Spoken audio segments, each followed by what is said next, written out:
Donc, le CPTS Ego Lapurdie, dans les Pyrénées-Atlantiques, c'est du Béarnais, c'est ça, Ego Lapurdie? Non, pas vraiment, Non, non, c'est le Pays Basque, c'est donc Pays Basque. vraiment Je dis pas de l'autre côté. bêtises, alors attention. Là, c'est une grosse bêtise. Elles vont se vexer et partir. Oui, je vais les vexer tout de suite. On peut pas mélanger les torchons et les serviettes, comme dit ma collègue. Alors, Écoutez, qui êtes-vous? Présentez-vous. alors, Stéphanie Daragnès, donc moi je suis médecin généraliste sur Saint-Jean-de-Luz et donc je suis présidente de la CPTS Ego Lapurdie. Je suis accompagnée donc de Sophie Annet, la coordinatrice. Voilà, donc nous, on a été sollicité par notre chargée de mission, Valérie, à l'époque, qui nous a proposé de participer à cette expérimentation. Et en fait, on a tout de suite adhéré au projet parce que pour nous, en fait, c'était évident depuis le départ que une CPTS devait participer au bien-être et à la qualité de vie au travail des adhérents et de tous les professionnels de santé de façon générale. Et en fait, on avait un peu co-construit ce projet de santé autour des patients, mais aussi autour des soignants. Est-ce qu'elle est toute récente, votre CPTS? C'est 2022, c'est ça? C'est ça, elle a 2 ans. 2 ans. On est au deuxième ACI. Donc voilà, donc on va vous présenter un petit peu comment nous, on a essayé de répondre à cet appel à projet avec donc 2 axes. Un axe qualité de vie au travail qu'on avait déjà quand même assez mis en place et aussi un axe santé. Donc je vais laisser Sophie présenter le côté plutôt qualité de vie au travail. Donc depuis le début de la création de la CPTS, en fait, on a fait attention justement au quotidien, comment on allait fonctionner par rapport aux professionnels de santé. Donc par exemple, en restant bienveillant toujours, donc dans la gestion du flux des mails, de ne pas non plus les assommer avec des mails tous les jours, de les accompagner. Ils savent qu'ils peuvent nous contacter quand ils ont une problématique. C'est arrivé récemment. J'ai eu une infirmière au téléphone qui pleurait suite à une altercation avec un autre professionnel de santé. Donc on est là voilà, pour les accompagner. Ils savent qu'ils peuvent nous appeler. Quand on peut les aider, on les aide dans leur démarche, dans leur quotidien, si on peut apporter un petit plus. On diffuse les informations au niveau du territoire pour leur faciliter leur vie quotidienne auprès des patients. Par exemple, on a un exemple à Saint-Jean-de-Luz, quand ce sont les fêtes de la Saint-Jean. Le centre-ville est fermé et il n'y a pas d'accès en voiture pour tout le monde.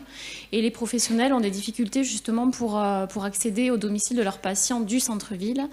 Et donc, dès la première année, on a travaillé avec la mairie et en 2 jours, on avait une solution. Un parking a été proposé aux professionnels avec un digicode pour ceux qui travaillaient le week-end pour pouvoir accéder, se garer facilement et du coup pouvoir aller soigner leurs patients pendant les fêtes. Donc, c'est des petites choses qu'on essaye de faire pour leur faciliter la vie et quand on peut les aider. Ça permet de gagner en sérénité. Voilà. C'est pas grand-chose, mais pour eux, ça leur facilite, par exemple, sur un week-end, ça leur facilite le quotidien. C'est peut-être un détail pour vous. Voilà. Mais pour elle, ça veut dire beaucoup. Tout à fait. On accompagne aussi donc les futurs installés. On travaille avec Présence 64. C'est un dispositif spécifique au département 64 qui accompagne les jeunes médecins et les internes et les futurs médecins qui souhaitent s'installer sur le territoire. Donc on travaille avec eux, ceux qui veulent s'installer sur la côte. Généralement, on les reçoit ou on les appelle, on voit leurs attentes avec eux. Pour les remplacements, c'est pareil. Les remplaçants qui veulent faire des remplacements, on peut diffuser leurs coordonnées, leur disponibilité aux autres médecins pour qui, justement, ça fait toujours une ressource pour des remplacements. Donc ça, on le fait très régulièrement, on travaille ensemble. Les formations, on aide les formations, donc les médecins dans l'accompagnement pour devenir maître de stage. Au tout début de la CPTS, on avait un maître de stage sur le territoire. Et le fait, ne serait-ce que de leur communiquer les dates, les aider dans la procédure pour s'inscrire, on est passé à 8 médecins, du coup, pour accueillir des nouveaux médecins. Pour les formations, on s'adapte justement à leur planning. On fait souvent des formations le soir à 20h sur un format de 2 heures. Donc on propose des gestes qui sauvent, mais aussi depuis l'année dernière, les premiers secours en santé mentale. Pour leurs patients, pour la gestion de leurs patients, mais aussi pour aider un confrère éventuellement qui pourrait être en détresse. Et on accueille du coup les nouveaux arrivants. Donc on fait ça une fois par an, on fait une soirée où les anciens accueillent les nouveaux. Les nouveaux peuvent présenter leur spécificité, leur activité. Les anciens peuvent aussi présenter leur activité. Et c'est un moment assez convivial et où ils aiment bien se retrouver, échanger et mettre en fait un visage sur un nom et pas sur une plaque devant une porte, chirurgien dentiste. Donc c'est quelque chose, c'est un moment qu'ils apprécient. Et généralement, voilà, c'est assez convivial. Après, voilà, on essaye au quotidien vraiment de répondre à leurs besoins et d'être présent. Allez-y, je vous en prie. Aujourd'hui, donc ces actions sont mises en place et vous allez les continuer, les poursuivre. En fait, elles font partie de notre mode de fonctionnement. Elles sont intégrées. Alors, on ne vous l'a pas mis tout là, mais parce qu'on nous a dit une slide. Donc, nous, on fait une slide. Hein. Alors, tout le monde n'a pas respecté la règle. Hein. Et en fait, tout ça fait partie de notre charte de communication, de notre fonctionnement, de l'essence même de ce qu'on est. Et on essaie de trouver des solutions qui sont pragmatiques, c'est-à-dire qui vraiment ont un sens au quotidien. Alors, les mails, on essaie de regrouper toutes les infos du territoire parce qu'on est tous submergés de mails, enfin submergés et subjugués par nos mails peut-être. Mais en fait, il faut pouvoir les trier et c'est vrai qu'on essaye, du coup, le mail de la CPTS est un peu, quelque part, le référent de je veux avoir ce qui se passe chez nous, en fait. Et donc, il est lu, on sait qu'ils sont lus. On voit apparaître des professionnels qui ne sont pas forcément très présents au quotidien et puis qui vont répondre à 1 ou 2 mails. Donc, on sait que finalement, notre file active de mails, elle est vraiment, vraiment lue. Donc ça, c'était vraiment le côté qualité de vie, qualité de vie, voilà, de fonctionnement et la qualité de vie au travail. Et ensuite, on a voulu travailler sur une approche plus médicale ou somatique, avec donc au niveau de la santé 2 choses, la santé psychique et la santé somatique. Donc comme l'a dit Sophie, on s'est rendu compte qu'on pouvait être un lieu de recueil en fait. Et sur notre dernière AG, il y a une infirmière qui a dit « J'ai enfin trouvé un endroit où je pouvais venir poser mes problèmes ». Et ça, pour nous, ça a été fort de sens. Et donc, on va mettre en place, donc ça, c'est pas encore mis en place, parce que ça met du temps, il faut des ressources efficaces. On a bien sûr un partenariat avec les 2 associations qu'on a vues précédemment, qui sont venues à notre journée CPTS et à d'autres événements. Donc, on va mettre en place un groupe de parole au sein de la CPTS pour pouvoir venir échanger entre professionnels de santé. On s'est aussi associé à la médecine du travail, qui est très intéressée pour travailler avec nous. Et nous les recevrons cet après-midi, justement, la médecine du travail, un représentant de la médecine du travail. Qui, en fait, ont déjà aussi des actions spécifiques qui sont très méconnues des professionnels de santé, des professionnels libéraux tout court, d'ailleurs. Donc ça, c'est le côté plutôt psychique, de se mettre en place sur un groupe de parole. Et ensuite, on s'est dit que ça serait quand même dommage de ne pas s'occuper aussi de la santé somatique et de choses assez concrètes sur est-ce qu'un médecin, une infirmière va consulter facilement. Donc on aimerait mettre en place, et on justement travailler avec la médecine du travail, sur des bilans de santé spécifiques aux professionnels, avec un temps dédié, avec des interlocuteurs peut-être dans notre territoire, qui ne sont pas des gens qu'on connaît, pour pouvoir se faire examiner. Est-ce qu'il y a beaucoup de... Alors, les infirmières, peut-être un peu plus, mais de médecins qui se font examiner, je ne suis pas sûre. De pharmaciens, probablement peu aussi. Donc, une visite un peu all-inclusive de la santé en général. Et on a proposé aussi 2 petites autres actions qui seront la vaccination des professionnels de santé sur la grippe et le Covid, donc l'année prochaine, avec un temps d'échange à midi. On a un aspect un peu convivial, mais retrouvons-nous pour se vacciner entre nous finalement. Voilà. Et ça, c'est une belle promotion de la vaccination de la grippe. C'est un temps convivial, se faire vacciner contre la grippe. Mais bien sûr. Mais de notre côté, trouver un vaccin du Covid pour un soignant, c'est toute une démarche. Et parce qu'on se dit, je la fais pour... Mais finalement, c'est pas si simple que ça. On le voit en pratique. Et on a travaillé là récemment avec la CPM, parce qu'on a travaillé ça on travaille sur les dépistages de cancer. Et sur les dépistages de cancer, ils nous donnent des listes de patients, enfin non, ils ne donnent pas des listes, ils nous donnent des listes anonymisées de profils de patients qui ne sont pas dépistés avec les tranches d'âge adéquates. Et en fait, on leur a demandé de faire la même chose avec les professionnels de santé. Ils savent dans leur liste, eux, qui sont les professionnels de santé, et de venir voir est-ce qu'ils ont fait leur dépistage ou pas.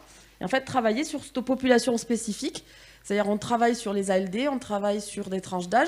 Pourquoi on ne travaillerait pas sur les professionnels de santé ? C'est une tranche de la population qui mérite tout autant, voire tout autant en tout cas, d'être pris en charge. Donc voilà, donc on a voulu faire 2 axes, la qualité de vie au travail et la santé, tout court, et 2 axes dans la santé, le psychique et le somatique.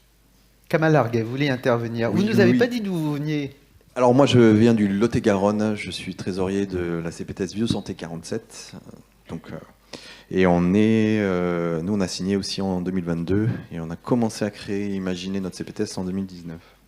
Moi je rebondis juste sur ce qui vient d'être dit et vraiment insister, c'est que effectivement vous avez eu cette vision, c'est-à-dire que dès le début sur votre projet de santé, vous avez eu envie de prendre en charge la santé des professionnels de santé, justement. Et c'est assez remarquable parce que vous voyez, moi, je n'avais pas ce recul. Justement, quel a été l'accueil de vos adhérents professionnels de santé quand vous leur avez dit on va participer à ce projet, sentez-vous bien ? Alors, nous, tout le monde était très content et tout le monde a accueilli ça de façon positive. Après, est-ce que tout le monde est au courant ? Bien sûr, non. Parce que c'est compliqué de pouvoir à capter les gens sur ce sujet-là. Mais je crois que la première partie, en tout cas, sur le côté qualité de vie au travail, alors on ne vous l'a pas mis là, mais notre mascotte, c'est un poulpe. Et le poulpe, il est vraiment centré sur le soignant et sur le patient. Donc, le soignant fait partie vraiment, il faut s'occuper de lui. Donc, ça, c'est quelque chose qui fait, je pense, une de nos forces de la CPTS où, comme je disais hier au chargé avec qui on faisait un petit temps de repos hier soir, en fait, on a vraiment un état d'esprit qui est bon. C'est-à-dire que j'ai presque envie de dire que dans notre CPTS, c'est un peu l'esprit bisounours. C'est-à-dire que, en fait, j'ai pas de conflit en interne, il n'y a pas de gros réfractaires, il y en a quelques-uns, mais franchement, parce que je pense qu'ils ont capté qu'on était là juste, pas pour être une couche supplémentaire, mais qu'on était juste là pour aider.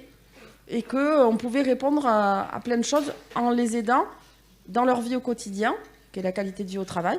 Et là, on va rajouter une petite pierre de plus en s'appuyant sur les gens qui ont des connaissances aussi, mais pour les aider aussi dans leur quotidien de patients tout court. Tout en répondant à vos missions, enfin aux missions de la CPTS, qui sont quand même à organiser ces territoires pour la santé des patients. Ah bien sûr, mais s'il n'y a pas de soignants... Non, parce que ça peut être mal perçu parfois, mal compris en fait, justement, le fait qu'il y ait cette santé des soignants et la santé de la population. En fait, les deux sont très liés. Et les soignants sont des patients. Par définition, les soignants sont et de la population. Dont on prend soin. S'il n'y a pas de soignants, il n'y a pas de soins, par définition. Donc je crois que s'il faut bien préserver ça, et effectivement, l'état de la situation, elle est claire, mais si on ne s'occupe pas des soignants, il n'y aura pas de santé après.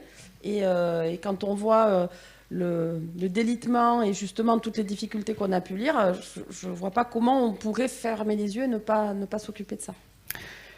Ego Lapurdi, ça veut dire quoi ? Ça veut dire sud Labour. Ego, c'est le sud, en basque. Et le Labour, c'est une des 7 provinces du Pays basque. Donc c'est le sud du Labour.